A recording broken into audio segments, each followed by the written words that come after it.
నంద్యాల జిల్లాలోని కానాల గ్రామంలో నిర్వహించిన మీ భూమి మీ హక్కు కార్యక్రమంలో అర్హులైన లబ్ధిదారులకు పట్టా పాస్బుక్లను పంపిణీ చేశారు. ఈ కార్యక్రమానికి రాష్ట్ర మంత్రి ఎన్ఎండి ఫరూక్, జాయింట్ కలెక్టర్ హాజరై లబ్ధిదారులకు పట్టాలు అందజేశారు. ఈ సందర్భంగా ప్రభుత్వం భూ హక్కుల పరిరక్షణకు కట్టుబడి ఉందని మంత్రి స్పష్టం చేశారు.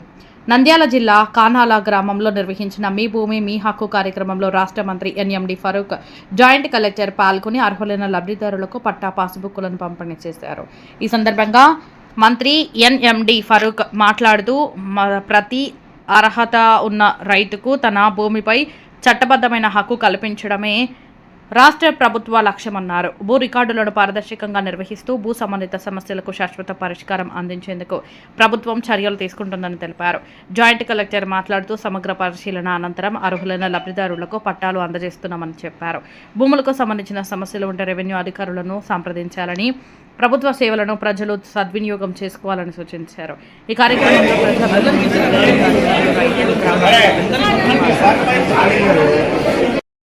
మీ భూమి మీ హక్కు ఎందుకు వచ్చిన సమస్యలు చెప్పాలి. గతంలో పట్టదారు పుస్తకాలు మీకున్నాయి, నాకున్నాయి. నాకు భూమి ఉంది, మీకు భూమి ఉంది. బాబు నేను మా గత గడిచిన 5 సంవత్సరాల్లో ఈ సమస్య వచ్చింది. మొత్తం రాష్ట్రం అంతా రాజారెడ్డి ప్రాపర్టీ అనుకున్నారు. అది కుమారుడు ముఖ్యమంత్రిగా మొత్తం ఫోటోలు చేసుకున్నాడు. మా తాత గారిని, మా జయనారాయణ గారిని, మీ తాత గారిని, మీ జయనారాయణ గారి ఎవరు కానీ మీ పిల్లలు వాళ్ళ పిల్లలు వాళ్ళకి ఇచ్చి పెట్టాలి. మనం మంచి పెడుతున్నారు, వాళ్ళు మంచి పాడతారు, వాళ్ళ దగ్గరికి పోవాలి.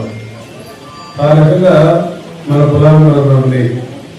కానీ 5 సంవత్సరాల ఫోటో వేసుకొని ఇదంతా నాదే వ్యక్తుగా భూమి చేయడం వల్ల కొన్ని గ్రామాల్లో మనకు ఖర్చులు ఏర్పాటు చేసి పొలాలు ఎక్కువ తక్కువగా కొట్టలేసి ఇది నాది ఇది నీదే చెప్పి గొడవలు పెట్టడం జరిగింది.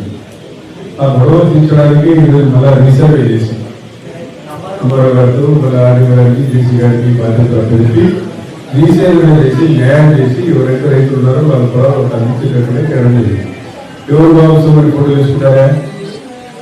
మనం నా ఇంట్లో మా జయదానికి గారి ఫోటో లేదు, మా జయదానికి లేదు. కొంచెం చేస్తే మా పడవలు కాపీ పెట్టాలని ఆడబెట్టాలని మరి అనుమతి కావాలి. ఈ రోజు మధ్యలో ముఖ్యమంత్రి ప్రజాస్వామ్య దేశంలో ఎవరికి ప్రజలే దేవుళ్ళు, సమాజమే దేవాలయం, ప్రజల కోసమే ఏర్పాటు చేసింది. కాబట్టి ఇవన్నీ మనం ఆలోచన చేసిన తర్వాత చాలా సుదీర్ఘంగా క్యాబినెట్ డిసైడ్ చేసుకొని వాళ్ళ న్యాయం జరగాలని విషయాలు జరుగుతాయి. చాలా పౌరుషమైన విషయంలో పనిచేసేవాడు పనిచేసే రాజకీయాలు అవసరం లేదు. కూడా నిన్న మనం చేసాము. డిగ్రీ వాటర్ గ్రామాలు కలిపి 116 కోట్ల రూపాయలతో తర్వాత 210 కోట్ల రూపాయలు జీఎస్టీ అవుతుంది చేశాము. నిన్న కూడా 404 కోట్ల రూపాయలు శంకుస్థాపన చేశాము. మరి శ్రీరామరాజు దగ్గర కూడా విశ్వనాథ కూడా బ్రిడ్జి కావాలని అక్కడ ఉంటే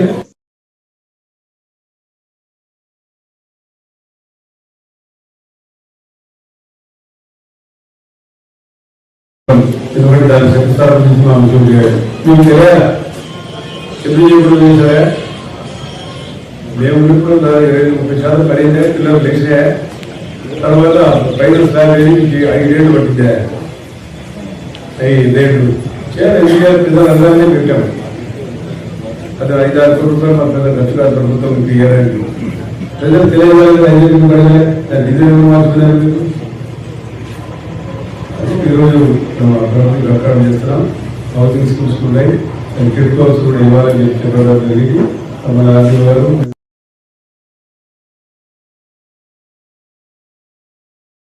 చాలా వస్తున్నాయి చేసేది చాలా సంబంధాలు ఉన్నాయి. కాబట్టి మేము మంచి కార్యక్రమాలు చేస్తున్నాం. కాబట్టి మీ తల్లి భోజనం చెప్పాడు. తల్లి భోజనం అధ్యక్షులు మీకు అందరు తెలుసు.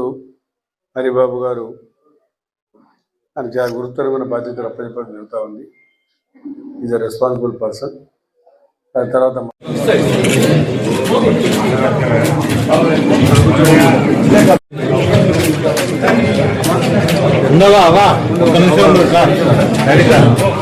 నెక్స్ట్ జహీరాబీ వైభవ్ ఖాజా హుసేన్.